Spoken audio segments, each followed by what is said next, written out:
Kasunod ng pinaigting na kampanya kontra droga, daandang drug pusher at user ang sumuko sa iba't ibang lalawigan. Karamihan sa mga sumuko natakot daw dahil sa sunod-sunod na pagkakapatay sa mga drug suspect.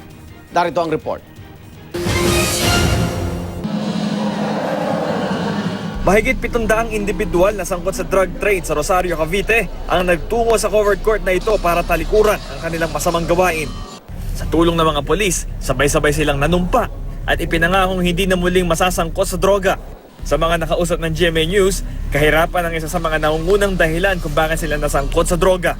Pero dahil nais nila magbagong buhay, sumuko sila. Ang mga sumuko, nagparehistro, nagpa-interview sa mga polis at nagpalagay sa records ng lokal na pamahalaan bilang mga gumagamit o di kaya nagtutulak ng droga. Bahagi rin ng documentation ang pagpapicture ng mga residente. Paglilinaw ng isang opisyal na nakausap natin dito, hindi mugshot ang hukunan sa mga residente kundi for records purposes lamang. Sabay-sabay rin nanumpa ang aabot sa 500 user at pusher umano na sumuko sa Batangas City. Halos mapuno ang basketball court na ito sa dami ng nanumpa.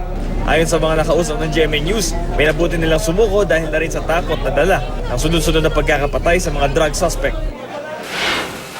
Halos 70 user at pusher naman ang sumuko sa Cabuyao City sa Laguna.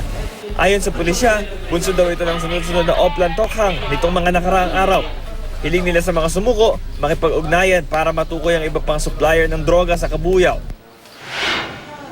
Nagbisto ng polling precinct naman ang itsura ng Legazpi Police Station sa Albay dahil sa dami ng mga sumukong drug personalities.